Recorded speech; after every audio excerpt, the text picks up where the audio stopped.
ماں باپ کی دعائیں بچوں کے حق میں اللہ اس طرح قبول کرتے ہیں جس طرح اپنے اولیاء کی دعاؤں کو قبول کیا جاتا ہے۔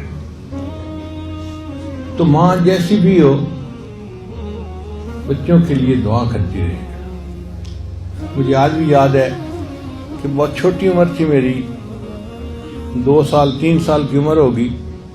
یہ وہ وقت تھا جب میں اپنی والدہ کے ساتھ بستر پہ اکٹھا سوتا تھا۔ تو کئی مرتبہ رات کو میری آنکھ کھلتی تو میں دیکھتا کہ والدہ بستر پہ نہیں ہے، تو میں اٹھ کے بیٹھ جاتا تھا۔ جب میں اٹھ کے بیٹھ جاتا تو مجھے اکثر یہ دیکھنے کو ملتا کہ والدہ نے بستر کے سرہانے کی طرف مصلی بچھایا ہوتا تھا اور نفل نماز پڑھ رہی ہوتی، تہجد کی نماز پڑھ رہی ہوتی تھی۔ پھر میری والدہ کی عادت تھی کہ وہ آخر پر اونچی آواز سے دعا مانگتی تھی، جہر سے دعا مانگتی تھی، اور دعا میں وہ بڑے بھائی سے دعائیں کرنی شروع کرتی تھیں اور نام لے لے کے ہر بھائی اور بہن کے لیے دعا کرتی رہتی تھیں، اور میں سب دعائیں سنتا رہتا تھا۔ مجھے اس زمانے میں اتنی سمجھ نہیں تھی کہ یہ دعائیں ہے کیا، اس کو نیک بنا دے، اس کو یہ کر دے، اس کو وہ کر دے، مجھے نہیں پتا تھا کیا امی مانگ رہی ہے۔ میں تو صرف نام سنتا تھا سب کے اور انتظار کرتا تھا کہ میرا نام امی کب لے گی۔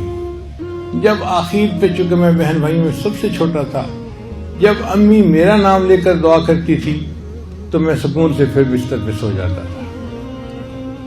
یہ والدہ کی تہجد کی وہ دعائیں ہیں کہ جن کی وجہ سے اللہ نے میرے اوپر رحمت فرمائی، میری جہالت پہ پردے ڈال دیے، اور اللہ تعالیٰ نے دنیا میں مجھے عزتوں سے نوازا۔ یہ والدین کی دعائیں اللہ کے یہاں اس طرح قبول ہوتی ہیں کہ بخاری شریف لوگ پڑھتے ہیں، امام بخاری رحمۃ اللہ بچپن میں نابینا ہو گئے تھے، آنکھوں کی بینائی چلی گئی تھی، کچھ نظر نہیں آتا تھا۔